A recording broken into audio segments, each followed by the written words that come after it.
નમસ્કાર મિત્રો, સ્વાગત છે આજના નવા વિડીયોમાં। આ વાર્તા એક ભાવનાત્મક પ્રસંગ દર્શાવે છે, જ્યાં એક સાસુ પોતાના દીકરા અને વહુ માટે સમર્પિત છે, પરંતુ તેને અણધારી રીતે શંકાની દ્રષ્ટિએ જોવામાં આવે છે।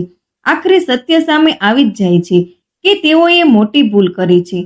આ ઘટનાઓ માત્ર કુટુંબના સભ્યો વચ્ચેના સંબંધો માટે નહીં, પણ સામાન્ય માનવ સંબંધો માટે પણ એક મોટો પાઠ આપે છે કે વિશ્વાસ અને આદર કોઈ પણ સંબંધ માટે અનિવાર્ય છે। તો મિત્રો, વાર્તા ચાલુ કરીએ તે પહેલા જો તમે ચેનલમાં નવા છો તો વિડીયોને લાઈક, શેર અને સબસ્ક્રાઇબ જરૂરથી કરી દેજો અને વિડીયોને અંત સુધી સાંભળવા નમ્ર વિનંતી છે। સુભદ્રાબેન આજે ખૂબ જ ખુશ હતા, કેમ કે થોડા દિવસો પહેલા જ તે ગામડેથી પોતાના દીકરા પાસે પહેલીવાર શહેરમાં આવ્યા હતા। આજે તેમના દીકરાના લગ્નને 1 વર્ષ પૂરું થયું હતું અને તેના લગ્નની વર્ષગાંઠ નિમિત્તે તેમના દીકરા અને વહુએ તેમના બધા જ મિત્રો અને પાડોશીઓને ફોન કરીને પાર્ટીમાં આમંત્રણ આપ્યું હતું। સુભદ્રાબેન તેમના પતિ રમણીકભાઈ સાથે તેમના દીકરા અને વહુના લાંબા આયુષ્ય માટે મંદિરમાં પ્રાર્થના કરવા માટે જઈ રહ્યા હતા। ત્યારે તેમણે પોતાના દીકરા અચલ અને વહુ અંકિતાને તેમના લગ્નની વર્ષગાંઠની શુભેચ્છા આપી અને તેઓ મંદિર જવા નીકળી ગયા। ત્યારબાદ અંકિતા અને અચલ સાંજની પાર્ટીની તૈયારીમાં વ્યસ્ત થઈ ગયા। સાંજ પડી એટલે બધા તૈયાર થઈને પાર્ટી હોલમાં પહોંચી ગયા। ધીરે ધીરે બધા મહેમાનો પણ આવી ગયા। અંકિત અને અચલે બધાનું સ્વાગત કર્યું અને પછી બંનેએ સાથે મળીને પોતાના લગ્નની કેક કાપી। ત્યારબાદ અચલે એનિવર્સરી ગિફ્ટમાં અંકિતાને એક ડાયમંડનું નેકલેસ આપ્યું। ગિફ્ટ જોઈને અંકિતા ખૂબ જ ખુશ થઈ ગઈ અને તેણે બાજુના ટેબલ પર પડેલી બધી જ ગિફ્ટની બાજુમાં તે નેકલેસનું બોક્સ રાખી દીધું। ત્યારબાદ બધા જમવા માટે જતા રહ્યા। થોડી વારે અંકિતા પોતાની ગિફ્ટ લેવા ટેબલ પર પાછી ગઈ તો તેણે જોયું કે બધી જ ગિફ્ટ હતી, પરંતુ ડાયમંડના નેકલેસ વાળું બોક્સ ટેબલ પર હતું નહીં। એટલે અંકિતાએ રાડ પાડી, "ઓ માં, મારો ડાયમંડનો નેકલેસ!" એમ કહીને તે બોક્સ ગોતવા લાગી। એટલે તેની આસપાસના લોકો પણ પૂછવા લાગ્યા, "શું થયું અંકિતા? તું શું શોધી રહી છે? કંઈ ખોવાઈ ગયું છે?" ત્યારે ચિંતાના ભાવ સાથે અંકિતાએ કહ્યું, "હા, મારા ડાયમંડના નેકલેસનું બોક્સ નથી દેખાઈ રહ્યું અને મને ખબર નથી કે તે ક્યાં ગયો। હમણાં થોડી વાર પહેલા જ તો મેં અહીં ટેબલ પર તે બોક્સ જોયું હતું, પરંતુ હવે નથી દેખાઈ રહ્યું." એમ કહીને અંકિતા સીધે જ તેના સાસુ સુભદ્રાબેન પાસે ગઈ। તે સમયે સુભદ્રાબેન તેમની ઉંમરની મહિલાઓ સાથે ખુરશી પર બેઠા બેઠા ભોજન લઈ રહ્યા હતા। અંકિતાએ તેમની પાસે જઈને તેમને કહ્યું, "મમ્મી, અહીંયા આવો તો, મારે તમારી સાથે કંઈક વાત કરવી છે." "શું વાત છે બેટા?" "મમ્મી, મારો ડાયમંડનો નેકલેસ જે હમણાં અચલે મને આપ્યો હતો તેનું બોક્સ દેખાઈ નથી રહ્યું। મને તમારું પર્સ બતાવો, મારે તમારું પર્સ ચેક કરવું છે." અંકિતાના મોઢેથી આવી વાત સાંભળીને આસપાસ બેઠેલા બધા જ લોકો તેની તરફ જોવા લાગ્યા અને કહેવા લાગ્યા, "અંકિતા આવું કેમ બોલે છે?" સુભદ્રાબેન પણ પોતાની આસપાસ બેઠેલા લોકો તરફ શરમ ભરેલી નજરે જોઈ રહ્યા હતા અને એવું વિચારવા લાગ્યા કે અંકિતા જે બોલી રહી છે તે સાંભળીને આ બધા લોકો શું વિચારી રહ્યા હશે? શું હું મારી વહુનો હાર ચોરી કરી શકું? સુભદ્રાબેને કહ્યું, "અંકિતા, આ તું કેવી વાત કરે છે? તારા નેકલેસનું બોક્સ મેં નથી લીધું, ત્યાં જ સ્ટેજથી આજુબાજુ હશે, તું ત્યાં જઈને વ્યવસ્થિત ગોત। તું મારું પર્સ જોવાની કેમ વાત કરે છે? તારું દિમાગ તો ઠેકાણે છે ને?" "મમ્મી, તમે જ્યારથી ગામડેથી આવ્યા છો ત્યારથી હું જોઉં છું કે તમે મારી દરેક વસ્તુ ઉપર ધ્યાન રાખો છો। ક્યારેક તમે મારો કબાટ ખોલીને મારી સાડીઓ જોતા હો છો અને ક્યારેક તમે મારા મેકઅપનો સામાન ઉપાડીને જોતા હો છો। તમારી નજર ફક્ત મારા અને મારા સામાન પર જ હોય છે। વધુમાં અચલે મને ગિફ્ટ આપી ત્યારથી તમારા મનમાં શું ચાલી રહ્યું છે તે હું બરાબર સમજી શકું છું." સુભદ્રાબેન બોલ્યા, "અંકિતા બેટા, તું ખોટું વિચારી રહી છે। અચલે તને હાર આપ્યો તેનાથી હું ખૂબ જ ખુશ છું। અરે, તું તેની પત્ની છે, ગિફ્ટ આપવાનો અને લેવાનો તમારા બંનેનો અધિકાર છે." સુભદ્રાબેન અંકિતાને સમજવાની કોશિશ કરી રહ્યા હતા, પરંતુ અંકિતા તેમની કોઈ પણ વાત સાંભળવા તૈયાર ન હતી। તેણે સુભદ્રાબેનના હાથમાંથી તેમનું પર્સ છીનવી લીધું અને પર્સની બધી જ સામગ્રી બાજુના ટેબલ ઉપર કાઢીને ચેક કરવા લાગી। બધા જ મહેમાનો વચ્ચે પોતાનું આ રીતે અપમાન થતું જોઈને સુભદ્રાબેનના હાથમાંથી ભોજનની થાળી પડી ગઈ। અંકિતાએ સુભદ્રાબેનનું આખું પર્સ ચેક કર્યું, પરંતુ પર્સમાંથી નેકલેસ મળ્યો નહીં। બધાની સામે વહુ દ્વારા થયેલા આવા અપમાનના કારણે સુભદ્રાબેન સ્તબ્ધ બનીને ખુરશી પર બેઠા રહ્યા. આજે તે અંદરથી પૂરી રીતે ભાંગી પડ્યા હતા અને પોતાને ખૂબ જ એકલા હોય એવું અનુભવી રહ્યા હતા. તેમની આંખોમાંથી આંસુ વહેવા લાગ્યા. પોતાની સાડીના છેડાથી આંસુ લૂછીને તેમની નજર રમણીકભાઈને શોધવા લાગી. તેમણે જોયું કે તેમના પતિ રમણીકભાઈ પાર્ટી હોલની બહાર ફોન પર કોઈકની સાથે વાતો કરી રહ્યા હતા. વાતચીત પૂરી થયા પછી જ્યારે રમણીકભાઈ પાર્ટી હોલની અંદર પાછા આવ્યા તો ખુરશી પર બેઠેલા સુભદ્રાબેન તરફ એક નજર નાખી. તેમનો ચહેરો જોતા જ એવું લાગ્યું કે તે આજે ઉદાસ દેખી રહ્યા છે. આ જોઈને રમણીકભાઈ તેમની પત્ની પાસે આવીને ખુરશી ખેંચીને બેસી ગયા. રમણીકભાઈ નજીક આવ્યા તો જોયું કે સુભદ્રાબેનની આંખોમાં આંસુ હતા. એટલે તેમણે પૂછ્યું કે શું થયું, તારી આંખમાં આંસુ કેમ છે અને તું આમ ઉદાસ કેમ બેઠી છે? સુભદ્રાબેન કંઈ જ બોલ્યા નહીં. એટલે રમણીકભાઈને પરિસ્થિતિ સમજતા વાર ન લાગી. તેમણે સુભદ્રાબેનને કહ્યું, તું આમ પથ્થરની મૂર્તિ બનીને કેમ બેઠી છે? કંઈક તો બોલ, શું થયું છે? એટલે સુભદ્રાબેનના મોઢામાંથી ખૂબ જ મુશ્કેલીથી આ શબ્દો નીકળ્યા. શું હું ચોર છું? મારી વહુએ બધાને સામે મારું પર્સ ચેક કરીને મારું અપમાન કર્યું. તેણે એમ કેમ વિચાર્યું કે હું ચોર છું? તેનો હાર મેં ચોરી લીધો છે, હું કોઈ ચોર નથી. આટલું કહીને તેમણે પોતાની સાડીના છેડાથી મોઢું ઢાંકી દીધું અને રડવા લાગ્યા. સુભદ્રા, તું આવી બકવાસ વાતો કેમ કરી રહી છે? કોણે કહ્યું કે તું ચોર છે? અને ભલા તું ચોરી શું કામ અને કરીશ? ત્યારે આજુબાજુમાંથી કોઈ એક બોલ્યું કે રમણીકભાઈ, તમારા દીકરાની વહુને નેકલેસ ખોવાઈ ગયો છે અને તે શોધી રહી છે. તમારો દીકરો પણ તેને શોધી રહ્યો છે. ત્યારે રમણીકભાઈ બાજુમાં બેઠેલી એક વૃદ્ધ મહિલા બોલી, તમારા વહુની વસ્તુ ખોવાઈ ગઈ તો પહેલા આજુબાજુ ગોતવી જોઈએ. અરે શું કોઈ પોતાની સાસુ સાથે આવું કરે?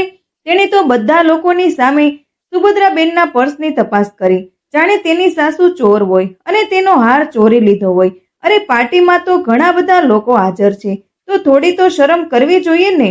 જુઓ બિચારા સુભદ્રાબેન ત્યારથી ગુમસુમ બેઠા છે, ના તો કંઈ બોલે છે કે ન તો કોઈની સાથે વાતો કરે છે. રમણીકભાઈએ જ્યારે આ બધી વાતો સાંભળી ત્યારે તેમણે ખૂબ જ ગુસ્સો આવ્યો અને તેમણે વિચાર્યું કે અંકિતાએ પોતાની સાસુ પર આટલો મોટો આરોપ કેવી રીતે લગાવ્યો. ત્યારે રમણીકભાઈની નજર બાજુના ટેબલ પર પડી. તેમણે જોયું કે સુભદ્રાબેનનું પર્સ તો ત્યાં જ હતું, પરંતુ તેનો બધો જ સામાન ટેબલ ઉપર વેરવિખેર પડ્યો હતો. તેમણે ઝડપથી બધી જ વસ્તુઓ ભેગી કરીને પર્સની અંદર મૂકી. થોડીવાર પછી તેમનો દીકરો પણ સુભદ્રાબેન પાસે આવ્યો અને કહ્યું, મમ્મી, તમે અંકિતાનો નેકલેસ ક્યાંય જોયો છે? જોયો હોય તો મને કહો. તેની પોતાની મમ્મી પર સીધો જ ચોરીનો આરોપ લગાવવાની હિંમત થઈ નહીં. એટલે તેણે ગોળ ગોળ વાતો કરીને સુભદ્રાબેનને પૂછ્યું. ત્યારે રમણીકભાઈએ અચલને કહ્યું કે તને શરમ નથી આવતી તારી મમ્મીને નેકલેસ વિશે પૂછતા? શું તારી માં તને ચોર લાગે છે કે તારી પત્નીના નેકલેસને તે ચોરી કરી લેશે? અરે શું કમી છે તારી મમ્મી પાસે કે તારી પત્નીના ઘરે ના ચોરે? તું અહીંથી ચાલ્યો જા, નહીતર ગુસ્સામાં મારા હાથ ઉપડી જશે. હવે હું તમારી આવી વાતો સહન નહીં કરી શકું. ત્યારબાદ રમણીકભાઈએ સુભદ્રાબેનનો હાથ પકડ્યો અને તેમના દીકરાના ફ્લેટ પર પાછા આવી ગયા.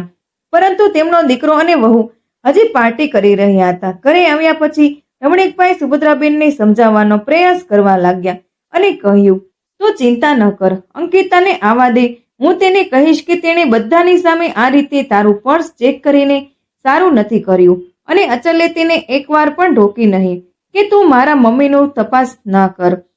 મારી મમ્મી આવું ક્યારેય ન કરી શકી. સુભદ્રાબેન ચૂપચાપ પોતાના રૂમમાં જઈને બેસી ગયા અને તે દિવસોને યાદ કરવા લાગ્યા જ્યારે અચલ અને અંકિતાએ તેમને ફોન કરીને કહ્યું હતું કે મમ્મી, અમે અમારા લગ્નની પહેલી વર્ષગાંઠ ખૂબ જ ધામધૂમથી ઉજવીએ છીએ અને તમારે પણ અમારા લગ્નની વર્ષગાંઠની પાર્ટીમાં આવવાનું છે. સુભદ્રાબેન પોતાના દીકરા પાસે જવાની વાત સાંભળીને ખૂબ જ ખુશ થઈ ગયા હતા.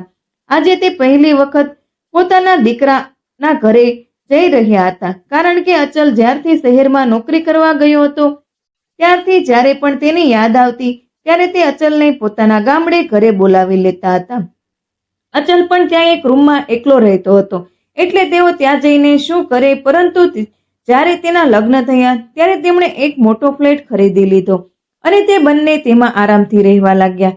તેમના લગ્નના 1 વર્ષ દરમિયાન સુભદ્રાબેન પણ ત્યાં ગયા ન હતા, કેમ કે તે બંને નોકરી કરતા હતા. એટલે ત્યાં જઈને તેઓ શું કરે એમ વિચારીને તે નહોતા ગયા. પરંતુ હવે તેમના લગ્નને 1 વર્ષ થવાનું હતું એટલે સુભદ્રાબેને તેમના પતિને કહ્યું, સાંભળ્યું, આ મારી વહુની પહેલી વર્ષગાંઠ છે, તેથી હું તેમને ખૂબ જ સરસ ગિફ્ટ આપીશ. એટલે રમણીકભાઈએ કહ્યું કે ચાલ, હું આજે જ તને મારી સાથે બજારમાં લઈ જઈશ. તારે અંકિતા માટે સારી ગિફ્ટ લેવી હોય તો લઈ લેજે. અરે ના ના, હું તેને સાડી નહીં આપું, હું તો મારી વહુને સોનાની બંગડીઓ આપીશ. સોનાની બંગડીઓ સાંભળીને રમણીકભાઈ બોલ્યા, આટલી મોંઘી ગિફ્ટ તારે આપવી છે? ચલ, કંઈ વાંધો નહીં, તારી બંગડીઓ આપવાની ઈચ્છા છે તો ઠીક છે, હું કાલે જ બેંકમાંથી પૈસા ઉપાડીને લઈ આવું. પછી આપણે બંને સોનાની દુકાને જઈશું. તને ગમે તેવી સુંદર બંગડીઓ અંકિતા માટે ખરીદી લેજે. બીજા દિવસે જ્યારે સુભદ્રાબેન તેની વહુ માટે બંગડીઓ લેવા ગયા ત્યારે તે એટલા ખુશ હતા અને મનમાં વિચારી રહ્યા હતા, જ્યારે તે અંકિતાને બંગડીઓ આપશે ત્યારે તે એટલી ખુશ થઈ જશે કે મારી સાસુએ મને સૌથી વધારે સુંદર એનિવર્સરી ગિફ્ટ આપી છે એમ કહીને તે મને ગળે લગાડી લેશે. ખબર નહીં સુભદ્રાબેને તેમના મનમાં કેવી ઈચ્છાઓ રાખી હતી. હકીકતમાં અચલ સુભદ્રાબેન અને રમણીકભાઈનો એકમાત્ર દીકરો હતો. રમણીકભાઈ ગામની સરકારી સ્કૂલમાં અંગ્રેજી ભાષાના શિક્ષક હતા અને તેની સાથે તેઓ બાળકોને કોચિંગ પણ કરાવતા હતા. આજુબાજુના ગામડાના બાળકો પણ તેમની પાસે ભણવા આવતા હતા, કારણ કે તેઓ જે રીતે અંગ્રેજી ભાષા શીખવતા હતા બાળકોને ખૂબ જ ઝડપથી સમજાઈ જતું હતું. તેઓ તેમના વિસ્તારના અંગ્રેજી ભાષાના પ્રખ્યાત શિક્ષક હતા. ગામમાં દરેક જણ તેમને તેમના નામથી ઓળખતા હતા, પરંતુ ગામમાં દરેક લોકો તેમને માસ્તરજીના નામથી ઓળખતા. કોઈને પણ પૂછો કે અંગ્રેજીના માસ્તરનું ઘર કયું છે તો કોઈ પણ બતાવી દે. રમણીકભાઈનો દીકરો અચલ પણ ભણવામાં ખૂબ જ હોશિયાર હતો. પોતાના ગામની શાળામાંથી જ અચલે શિક્ષણ પૂરું કર્યું અને પછી તેને આગળ ભણવા માટે શહેરમાં મોકલ્યું. રમણીકભાઈનો જે પગાર આવતો તે બધો જ અચલના ભણતર પાછળ વાપરી નાખતા અને ટ્યુશન અને કોચિંગમાંથી જે કમાણી થતી હતી તે ઘર ખર્ચમાં વાપરતા હતા. એક દિવસ અચલ પણ ભણી ગણીને સારી નોકરી કરવા લાગ્યો. પછી તેને એક મોટી મલ્ટીનેશનલ કંપનીમાં નોકરી મળી ગઈ. બહુ મોટી પોસ્ટની નોકરી મળ્યા પછી અચલને સંબંધના ઘણા માંગા આવવા લાગ્યા, કેમ કે તે દેખાવડો હતો અને હવે તેને સારી નોકરી પણ મળી ગઈ હતી. એટલે રોજ કોઈને કોઈ સંબંધ તેના લગ્ન માટે આવતા જ રહેતા હતા. ઘણી છોકરીઓ જોઈ પછી તેમાંથી સુભદ્રાબેને અંકિતાને પસંદ કરી હતી. બધી જ ઔપચારિકતા પૂર્ણ થયા પછી સગાઈ થઈ અને ત્યારબાદ લગ્નની તૈયારીઓ શરૂ થઈ. તે બંનેના લગ્ન પણ ખૂબ જ ધામધૂમથી થયા. સુભદ્રાબેન અને રમણીકભાઈએ તેમના દીકરાની ઈચ્છા મુજબ જ લગ્નમાં બધું જ કર્યું અને અંકિતાને લગ્નમાં જે કંઈ પણ દાગીના ચડાવવાના હતા તે બધા જ તેમણે અંકિતાને બોલાવીને તેની પસંદ મુજબ જ ખરીદી કરી હતી. કેમ કે સુભદ્રાબેનને મનમાં ક્યાંય ને ક્યાંક એવું પણ હતું કે તેમને કોઈ દીકરી નથી, એટલે જ્યારે વહુ આવશે ત્યારે તેને તેઓ દીકરી જેવો જ પ્રેમ અને સ્નેહ આપશે. લગ્ન પછી અંકિતા જ્યારે સાસરે આવી તો સુભદ્રાબેને તેને એવું ન લાગવા દીધું કે તે તેના સાસરે છે, પરંતુ સુભદ્રાબેનને તે ક્યાં ખબર હતી કે દીકરી તો દીકરી હોય છે, વહુ ક્યારેય દીકરી બની શકતી નથી અને સાસુ વહુને ગમે તેટલો પ્રેમ કરે તો પણ સાસુ ક્યારેય માં નથી બનતી. મિત્રો, આ દુનિયાનું સત્ય છે, તેને કોઈ જ બદલી શકતું નથી. હવે ધીરે ધીરે અચલના લગ્નનો સમય નજીક આવ્યો અને અંકિતા દીકરી બનીને સુભદ્રાબેનના ઘરે આવી ગઈ. લગ્ન વખતે તો સુભદ્રાબેન આનંદથી ભરાઈ ગયા કે તેમના નાના પરિવારમાં એક નવો સભ્ય આવી જશે. તેમણે પોતાની વહુનું ખૂબ જ ઉત્સાહથી સ્વાગત કર્યું. વહુના સ્વાગત સરકારમાં કોઈ ખામી ન રાખી. જોકે લગ્ન પછી અંકિતા 15 દિવસ સુધી પોતાના સાસરાને ઘરે રહી હતી, પરંતુ આ 15 દિવસ દરમિયાન સુભદ્રાબેને તેને એકદમ આરામથી બેસાડીને ખવડાવ્યું. તેમના સમાજમાં તો રિવાજ હતો કે જ્યારે કોઈ નવી વહુ લગ્ન કરીને આવે ત્યારે તેને કોઈ કામ કરવા માટે કહેતા નહીં. તેથી સુભદ્રાબેન અંકિતાનું બધું જ કામ કરતા હતા.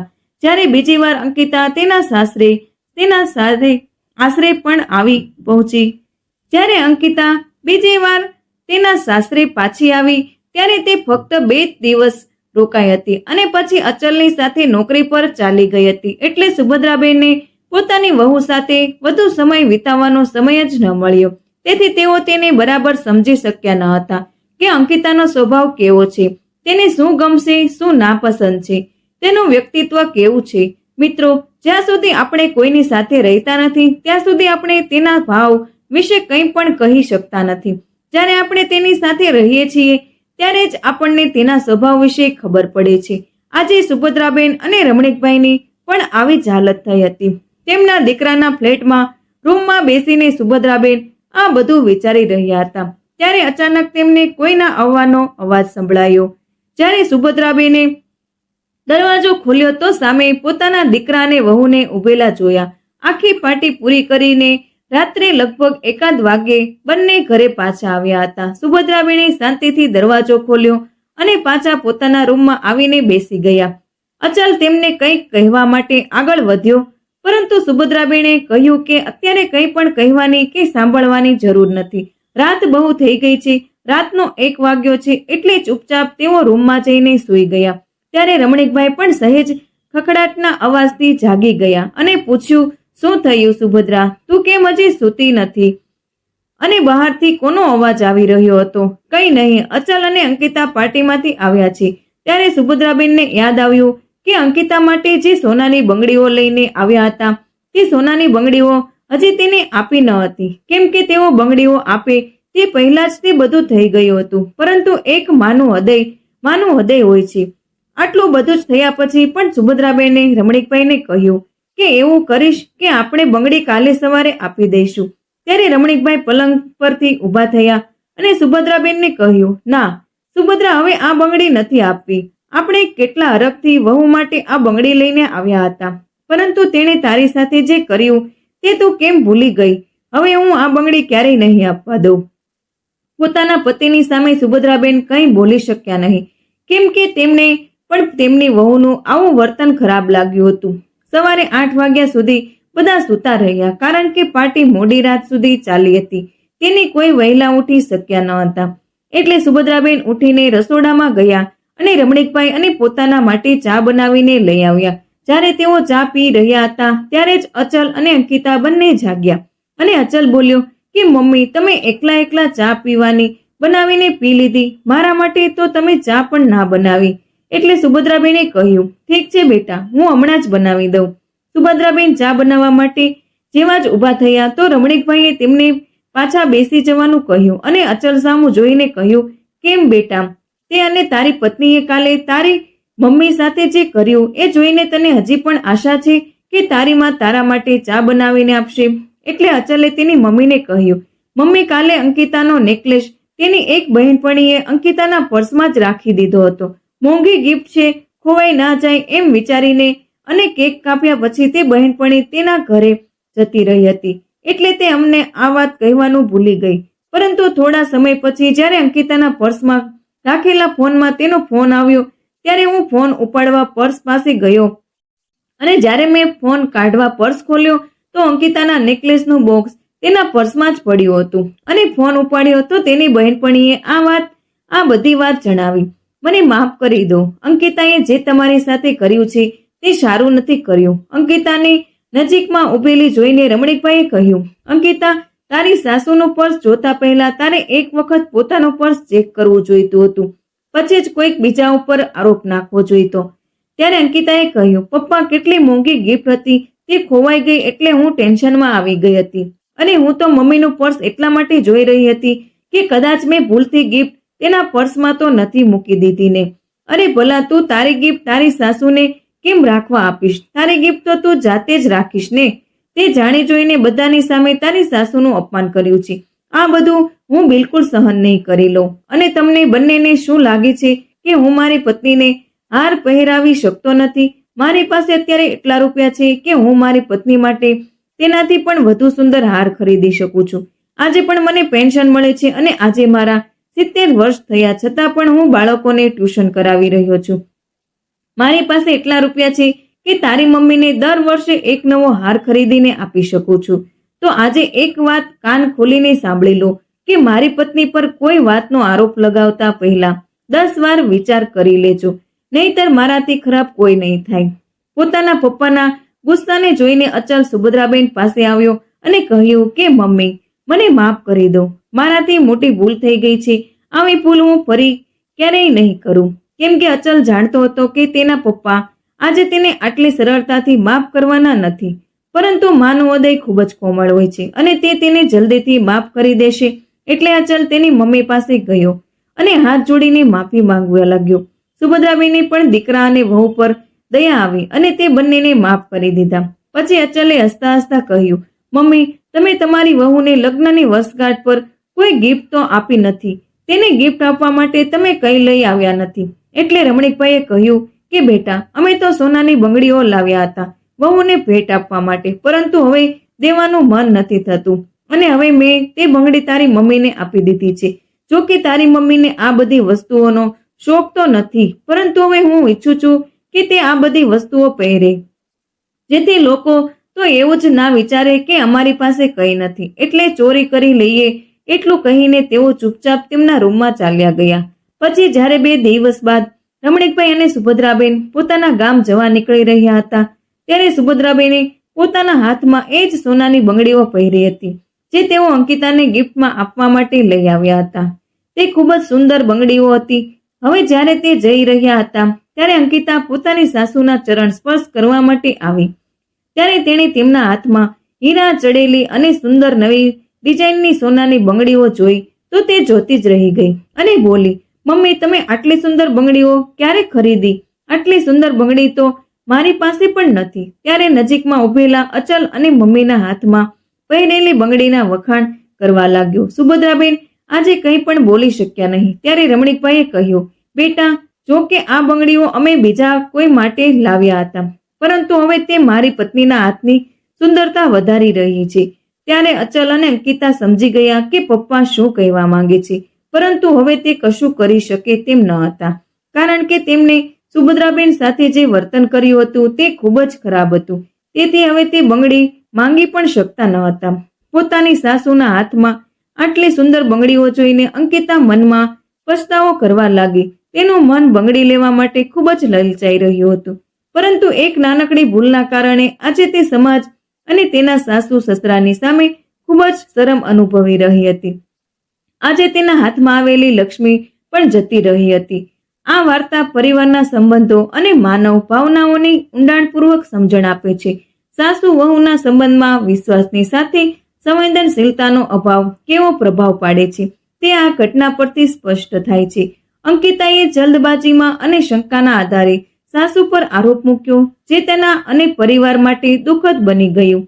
મોહ, શંકા અને અપમાનથી ઉદ્ભવેલી આ સ્થિતિ એક વ્યાપક સંદેશ આપે છે. વિશ્વાસ અને સંવાદ જ દરેક સંબંધને મજબૂત બનાવે છે. તો મિત્રો, વિડીયોને અંત સુધી સાંભળવા બદલ તમારો ખૂબ ખૂબ આભાર. મળીએ આવા જ એક નવા વિડીયોમાં. ત્યાં સુધી ચેનલને લાઇક, શેર અને સબસ્ક્રાઇબ કરવાનું ભૂલતા નહીં.